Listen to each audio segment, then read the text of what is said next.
Hello everyone, and welcome back to Agent Nagash, which is a channel dedicated to Age of Sigmar. Now, in this video, we're going to look at the Death Battletome Flesh-Eater Court and the lowdown from the Warhammer community. So essentially the preview for the Flesh-Eater Court number 2 Battletome coming out. Now, firstly, before going to the video, I just want to say that I have just came off my shift. I know that they sort of announced this news, I think about 5 hours ago, something like that at least, but I have literally just came off my shift and just saw it, so I'm really excited, but I'm also very tired. So apologies if I sound quite tired and stuff. I'm still quite excited about this, of course, but just bear with me a little bit. And I'm going to try and I might not go into incredible amounts of detail just because I really need to go to bed. But we will read through the article, and nonetheless, because how can I miss out on it? So we've got raise a toast to the king. Death Battletome Flesh-Eater Court is almost upon us. So a long-time favourite among lore fans and match play mechanicus alike, the Flesh-Eater Courts are being brought in line with the latest Battletome, turning them into a force that's more than ready for the battlefield of the new edition. In our latest preview this week, we've delivering into what the new book means for you. Okay, so that's cool. So that's basically them saying that they're going to become, better than they were on the tabletop. Essentially, firstly they're going to increase their lore and really play on that, so that's cool. And then they're also going to say that these guys are going to be even more of a bigger player on the tabletop. So that will be interesting to see if they actually mean it. So it says, firstly though, some lore. For if you're a recent arrival in the mortal realms, you may be unaware of the strange curse of the Flesh-Eater Courts. They call it a curse there. I think it's very much a blessing. So yeah, that's not too good already. Let's see if they can fix it. So, who are the Flesh-Eater Courts? A gleaming pennants flap in the wind. Shining swords are raised in triumph, and noble knights ride down upon evildoers wherever they hide. Okay, so yeah, they've redeemed themselves. This is what Flesh-Eater Courts are about. They're none of this, strange curse business. I have no idea what they're talking about. They're all about, nobility, chivalry, and knighthood. It then says, at least that's how the Flesh-Eater Courts see it. The truth is much darker. Heirs to an ancient and terrible curse, the Flesh-Eater Courts are ghoulish creatures of death trapped in a terrible delusion. Utterly lost to madness, they believe themselves noble and knights of a bygone age. Blissful unaware of their true nature as degenerate, blood-stained cannibals. Swollen by feasts of flesh and dark magic, the mordants of the Flesh-Eater Courts fight with horrible fury, capable of tearing men limb from limb, with nothing but their taloned hands. Cool, so it says, what's in the Battletome? The story. The Flesh-Eater Courts are a fan favourite for Warhammer Age of Sigmar army. And for good reason. There's something deliciously dark about their lore. You'll be able to discover more horrifying details about these sinister ghouls in the Battletome, with an in-depth look at their bizarre culture and tragic history, accompanied by some magnificent macabre art. So of course we've got some artwork and all that sort of thing in this article, which I'll be putting all into the video, all the pictures we've got. And yes, it's a lovely picture, this particular one. I don't know if this is going to be the one you're seeing on the screens now, but you will see it throughout the video at some point. Yes, you've got the Archregent down, his throne, and then you've got all this a little like a feasting bowl for all the knights to be able to feast upon their victories. So lovely to see there. And then it goes on to the allegiance ability. So this is really where it starts going into the game. So it says allegiance abilities. Flesh-Eater Court's allegiance abilities are similar to those found in the General's Handbook, but have been given some considerable improvements. As an alternative to picking a disillusion for your army, you'll have the choice of selecting a Grand Court instead. More on those below. And it says Feed and Frenzy, a key Flesh-Eater Court's ability is also a bit better. Rather than occasionally getting to fight twice in the same phase after you destroy a unit, it's now a command ability, giving you much more freedom as to when you use it. Okay, so this sounds pretty promising, so let's go into the ability. It's called Feed and Frenzy.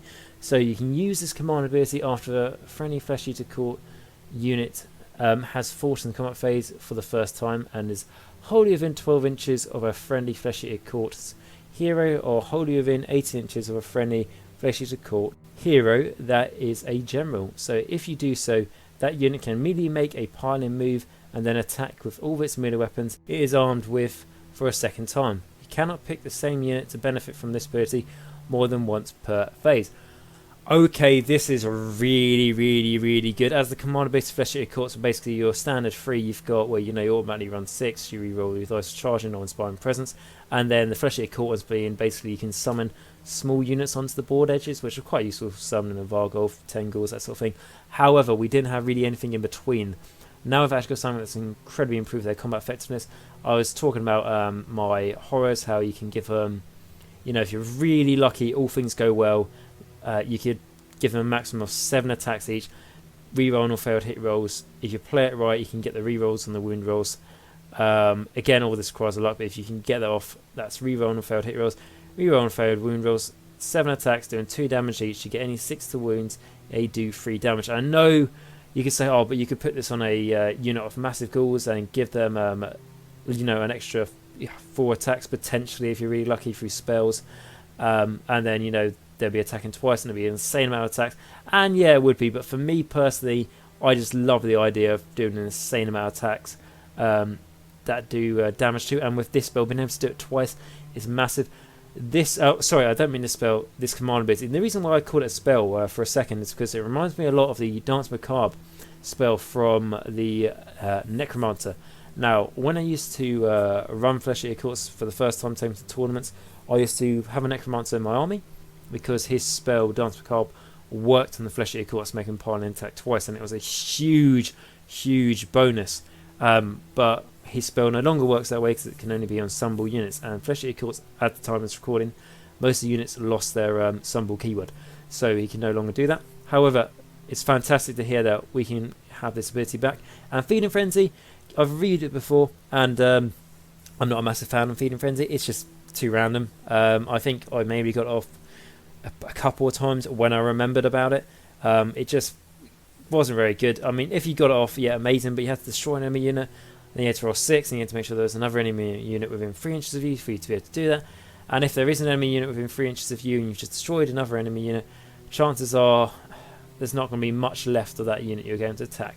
Again, that's situational, but I wasn't a fan of it particularly. But this version of Feeding Frenzy, absolutely huge. This means, like I said about the horse, if I look at my flares, when I say run a unit of 12 of them attacking twice is great. That's, like I say, that's how I used to do them. And especially you can increase their attacks. It's just good for all Flesh Eater Court,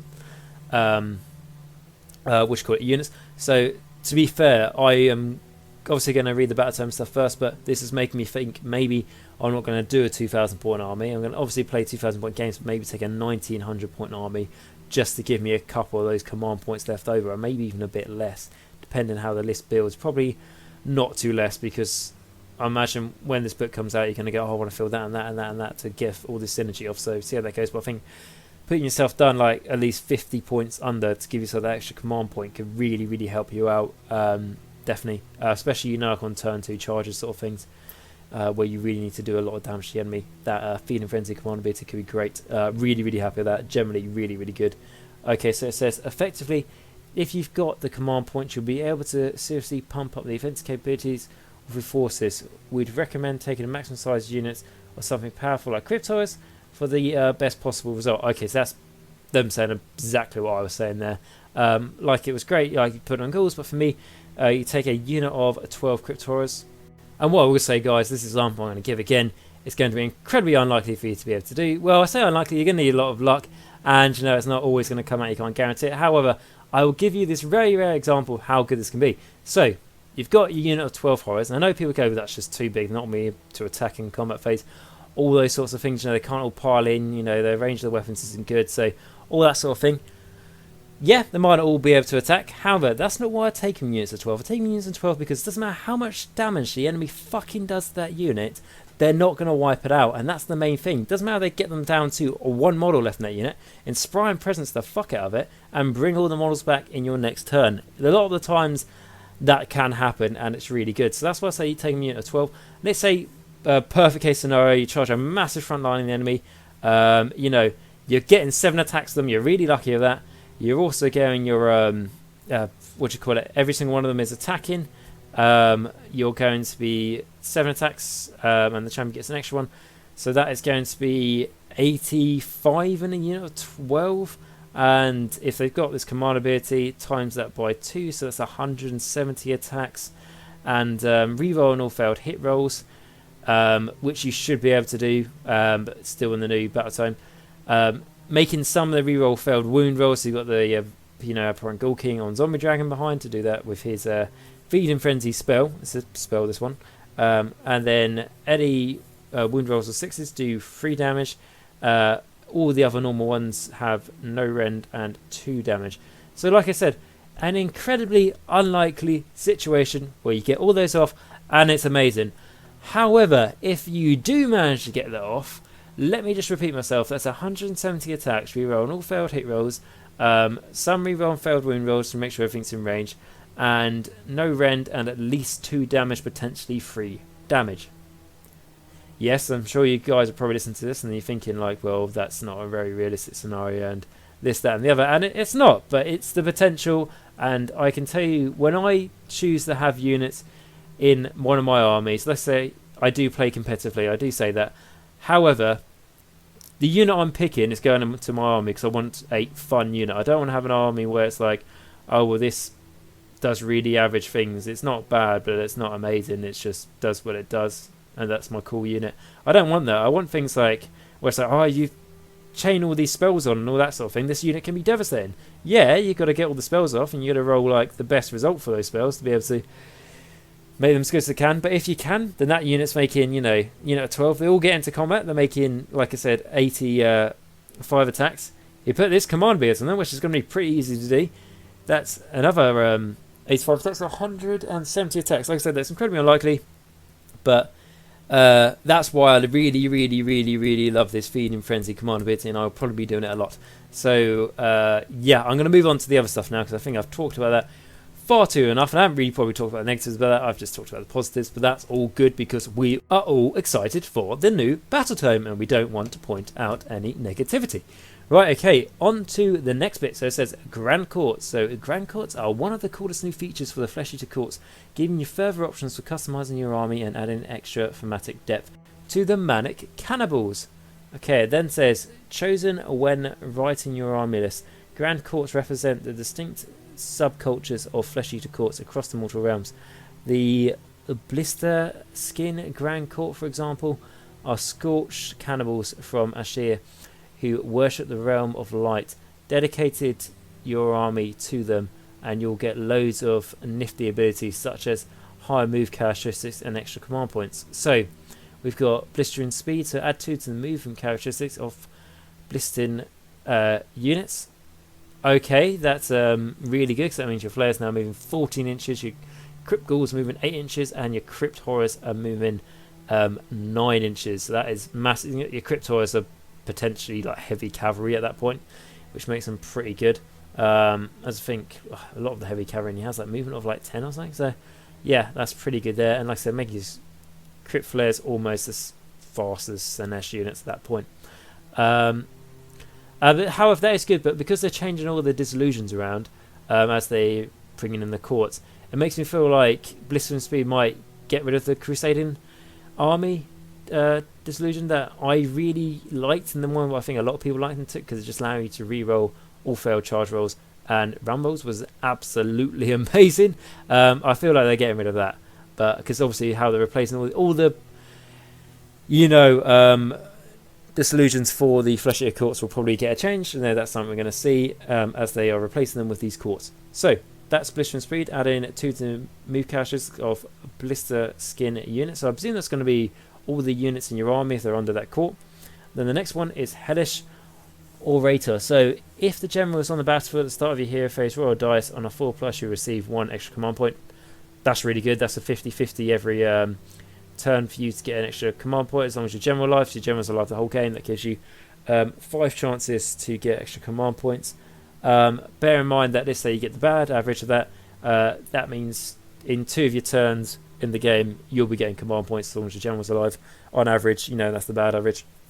So that's good because, like I've already mentioned, why command points are really good because you're going to want to save some for things like Inspiring Presence, obviously when it's caught you off guard, to reroll those charge rolls, or if you really need to get a 6 to like tag yourself in range of an objective, or going back to if you want to summon on units onto the board edges like the Flesh Eater Courts can do, and we'll worry about that unless that changes in the new edition, but I don't think so.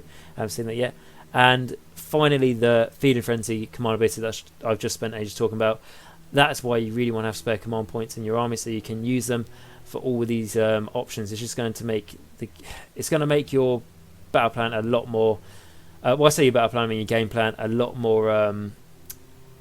Open to change. When you come across new problems, go, oh, good thing I've got that command point saved up and use it on Feeding Frenzy. Really need to do a lot of damage to this enemy.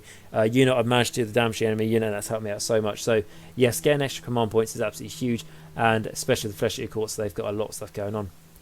And then it says, Gristle Gore, on the other hand, lets you make the most of your monsters and even unlocks Royal Zombie Dragons and Royal Terrorgeist as battle line choices. So it says, Peerless Ferocity. So if the unmodified hit roll for an attack made by a Gristle hero or Gristle monster is a 6, that attack inflicts 2 hits on the target instead of 1. Make a wound roll and save roll for each hit. Okay, so that is really good, especially with how many attacks a zombie dragon is chucking out, and especially for your heroes, like even just getting extra attacks for your your Vargolf or your Criphorns, of course. Here, it's pretty good. And like going back to, like I say, the big nasty things of the Terrorgeist and the zombie dragon, as zombie dragon's making, I believe, 7 attacks with its claws and 3 attacks with its jaws that do d6 damage each from its jaws. The Terrorgeist, on the other hand, ooh, that's lovely. I believe the Terrorgeist goes along the lines of 3 attacks with its maw, force to hit, freeze to wound, -2 rend and d6 damage. However, if you get a 6 to wound, I believe that just turns into a flat 6 mortal wounds instead of normal damage, which is obviously something that we always aim for the Terrorgeist. However, a lot of the times you find your to hit rolls really, rolls pretty poorly. But if you get, like a 6 in your to hit roll, just giving you that extra dice, that extra chance of doing 6 more wounds to the enemy, which is absolutely lovely. So that's, especially how many Flesh Eater Court monsters I've got, that is going to be something I'm definitely going to look at. That court, I think Mon is going to stand out to me quite a lot, and I think it'll be a really quite fun one. Because I imagine they're going to have a battalion. It might be the same battalion they've already got that includes the zombie dragons and Terrorgeists, or it might get a bit of uplift. So it'll be interesting to see that, because I reckon that'll be a really quite good fun one. But like I say, I'm very big on my horrors and flares, so hopefully we'll see some stuff for them. So it says Flesh Eater Courts are getting their own magical lore with the Law of Madness, a versatile collection of spells that adds even more tactical depth to the army. One really handy spell is a Blood Feast, which gives you yet another way to restore nearby units while maiming enemy forces. So it says a Blood Feast. So Blood Feast is a casting value of 7. Successfully cast, pick 1 enemy unit within 12 inches of the caster that is visible to them, and a friendly Flesh Eater Courts unit within 6 inches of that enemy unit. The enemy unit suffers a d3 mortal wounds. If the casting roll was 10 or more, the enemy unit suffers d6 mortal wounds instead of d3 mortal wounds. It then says, then for each mortal wound that was inflicted on the enemy unit, you can heal 1 wound allocated to a friendly unit. If the friendly unit has a wounds characteristic of 1, for each mortal wound that was inflicted on the enemy unit, you can return 1 slain model to the friendly unit instead. Okay, so this is a really nice way for them to be able to heal up, especially with things like your heroes and stuff like that. If you really need them to heal up, like you've got a apparent Ghoul King on a zombie dragon, he's taking a lot of damage, think, right, I'm going to pick this spell, I'm going to put it on this unit, I'm going to also make it heal from me, and it's just an extra way to heal them up, which could be a way to do it. Also, yeah, this is generally a good way, because it's so hard to do mortal wounds to the enemies now through like the arcane bolt spell that used to be like a go-to. This is like basically what an arcane bolt used to be, but a higher casting value, and you got a chance of doing d6 mortal wounds to the enemy, which is really good. And something to note here is that the whole like healing 1 wound and bringing back 1 model, so basically your criticals, through how much mortal wounds you deal to the enemy. The other thing to remember here is the mortal wounds you inflict to the enemy. It's not if those models die, basically, and then for every one of their models dying, you're essentially getting back a new ghoul. No, you just need to do the mortal wounds to the enemy. You're not actually killing them. Well, you are killing them, but you don't need to. So that's a nice spell. And then it says you will also be able to improve your unit's mobility with Spectral Host, a useful spell that lets you fly over terrain blocking units to make a deadly charge or grab a crucial objective. Ooh, so it sounds pretty good. So Special Host. So Special Host has a casting value of 6. Successfully cast, pick 1 friendly unit wholly within 12 inches of the caster that is visible to them. That unit can fly until your next hero phase. If that unit can already fly until your next hero phase, it can run and still charge in the same turn. If the custom area was 10 or more, you can pick up to 3 friendly units to be affected by this spell instead of 1. Okay, so this is huge. This means that your big blocks of horrors that have been quite hard to move around the board, well, for mines anyway, being able to fly just over terrain piece and stuff to make things so much easier. For ghouls as well, getting across the battlefield. And yeah, just really good. Also, chucking this on the flares just makes them so much faster as well. If you really save your command points, if you really want them to travel really far in one turn, then you could probably get it off. So they can make them run automatically 6 inches, so now they're moving 18 inches. However, if you went for the one of the courts that gave you the +2 for your movement characteristic, what was the blister skins, if you go for them, then their movement would naturally be a 14. If you're making them run 6 inches, their movement is now a 20 inch. And then if you want them to charge, you know, +2d6, and then if you had the command points spare and you had a hero within range in this really sort of situational example, you could give them a 20-inch movement and re-roll in charge roll. So it just gives you the potential of how far that unit goes, especially if it's a big unit of, you know, flares, and then it just means that a bigger unit flares makes it easier for it to point at the enemy. The same for all the other units, not just the flares, but the flares would be the fastest for sure. Also put this on like Upper Ghoul Kings on Terrorgeist or just Zombie Dragons or something like that. Could be really useful, especially how if you get it on a 10 or more and it's just like, oh, I wasn't expecting to be able to pick 2 other units, but it could turn out to be really useful. So yeah, I like that too. And then it says traits and artifacts. So Battletome Flesh Eater Courts is packed with command traits and artifacts for customizing your heroes' abhorrence, and courtier heroes receive a command trait and artifact tables of their own, while there's even a set of mount traits for your chosen royal, zombie, dragon or terrorgeist. So firstly, I want to say absolutely awesome this little paragraph, because essentially I always take a courtier as my general for the army, so I can take my horrors and my flares of battle line. That's how I always play the Flesh Eater Courts, and that's how I love to play them. However, you always felt a bit lackluster when, like, yeah, you bring, you know, like the Haunter Courtier, but, you know, he doesn't really feel like a general as much as an Abhorrent Ghoul King. However, now that they can be given their own command traits and what was it, artifacts, I think that is absolutely awesome. That they can really be unique to those heroes, which is nice. And also being able to give your Royal Zombie Dragon and Royal Terrorgeist a mount artifact is absolutely awesome. I mean, what is it, on par with the Stormcast by allowing their mounts to have bloody artifacts that made them a pain in the arse to kill, especially the Star Drake. I absolutely despise it. Now we can do it with the Flesh Eater Courts ones, and the Flesh Eater Court ones might have artifacts for their big beasties that allow them to regenerate wounds on that lines, but I think most of them are going to be more offensive ones, shall we say, so it should be quite a bit of fun. Okay, and then it goes to the next bit which says Death from the Sky. So for instance, lets you plunge into the fray where you deal the most damage, so Death from the Skies. So instead of setting up this model on the battlefield, you can place it to one side and say that it is soaring in the skies. In reserve, if you do so at the end of your first movement phase, you must set up this unit on the battlefield more than 9 inches from any enemy units. Okay, so this is cool. It's giving you a way to deep strike into the army. I don't know. I imagine this is a Allegiance Abilities battle trait, because it's sort of just stuck at the end of the article. When it goes into the traits and artifacts, I don't think it's a command ability.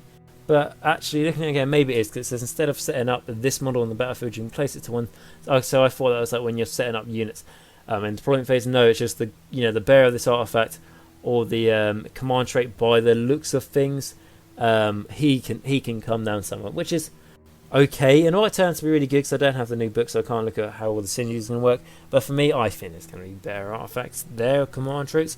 Then again, this might be a battle trait that applies to the whole army, but I think they would have mentioned that earlier on, so I don't think that's the case. I think it's more aligned to a command trait or an artifact, which isn't bad, but you know, could be better, shall we say. I'll just read through it again. So instead of setting up this model on the battlefield, you can place it to one side and say it's soaring in the skies in reserve. If you do so at the end of your first movement phase, you must set up this unit on the battlefield and more than 9 inches away from enemy units. Okay, so good thing is it doesn't have to be set up on the edge of the battlefield. However, it's the first Moonface, so I thought it'd be a case of you going, oh, okay, actually, save this until the last turn, and you just go, bam, drop that model and that. Objective claimed, yes, I've got more, you know, victory points than you, got more gold than you, so haha, you lose, how are you going to do it on the first turn? So, and also, shouldn't this only apply to units that can fly? I mean, maybe it would have, we've only got a little bit of limited information here, but,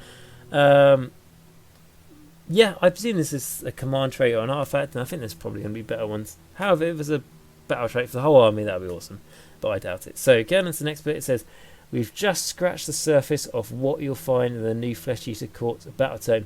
You'll be able to read it all yourself soon, so as it goes on pre-order this weekend. In the meantime, you can kick off your army with a Flesh Eater Court Start Collecting box available online and in stores today. Okay, so to be fair, I mean obviously they're just trying to sell stuff, but that Flesh Eater Court Start Collecting box is the whole army apart from Bargols. Pretty much, you know, like, well, we're getting new spells now and stuff, and we're getting the extra hero, but most of the models are always in that Start Collecting box. I mean, like, I think I've purchased, like, I think I've got, like, 4 of them once upon a time, and then I've got, like, the big Flesh Eater Court box that came out with their release, and various other things along the way. It's how I ended up with having so many of the little, you know, my own nightly order, which is fantastic. And yeah, that box is a really good place to start. And if you really want to get started with the Flesh Eater Courts, and I don't really want to buy anything until, you know, what their Battletome comes out when it says. What I can tell you to do is, even if you don't build the models, but you just want to buy something just so you can have it with you, the Start Collecting box is always going to be a good thing to buy.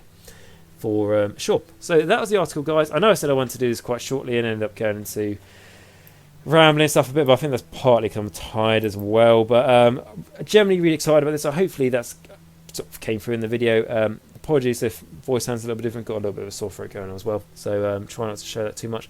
But yeah, some cool things here, guys. What I will say the Flesh Eater Courts is I'm saying all these really good examples when horrors are making like 170 attacks in one, you know, combat phase. It's really hard to do. And also the other thing to note here, guys, is a lot of the synergy coming for our Flesh Eater Courts is all through spells, which is the worst way to have synergy in your army, pretty much, because Flesh Eater Courts, unless they get a, you know, a buff to their casting, they're not the best spellcasters in the game. They're not the worst because they've got a few spells knocking around, but they're not the best. You play against, I think I mentioned, if we play against a Zeech army or a Legion of the Nagash army, more than likely it's just going to shut all your magic down, and if it's shutting all your magic down, it's just going to kill a lot of the synergy you had going. So what I'm going to say is, look at all this new synergy we're getting from the spells as, oh, that's awesome, but don't rely on it. Don't use that as the reason for taking this unit, or the reason for playing your army in a certain way is because you're relying on getting the spell off. Because if you play against one of those, you know, magic, you know, heavy dealing armies, guys, unless you're going to get bonuses to cast in the new Battletome, you're not really going to get your spells off too much. So just bear that in mind, especially how Unbind now is 30 inches, isn't it? It's not the 18 it used to be. So just bear that in mind. But I don't mean to put it in a negative note. I mean, like, if you can get these spells off, and if you go against the, what, probably 90% of armies out there that aren't, you know, super magic heavy, you're going to have a great time. You're going to get probably quite a few of your spells off, as long as you can roll some good dice, obviously. And if you get your synergy off through the spells, yeah, absolutely fantastic. I think they could be really nasty. So that's it for this video. I hope you've enjoyed it. Let me know down below if you've got a Flesh Eater Courts army, you think about starting one, or basically what you love about the Flesh Eater Courts, what you are happy about in what we got in this little article here, and also if you're not happy about something, put it down below, and also put down below if you agree with what I said or you disagree, and it'd be great to have a chat about it. So yes, that's it, guys. Thank you very much for watching this video. If you did enjoy it, please like, subscribe and comment down below, as that's all massively helped me, as I can't thank you guys enough for all the support you give me.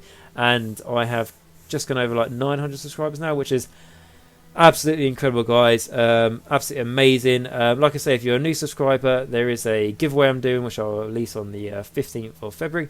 To enter that giveaway, there is a video telling you how. I'm going to put it on the front of my channel, so when you go onto my channel, so search for it, it's going to be right there, so you can click on it. Basically tells you you've got to subscribe to the channel and put a comment on that video of what is your favourite army and why.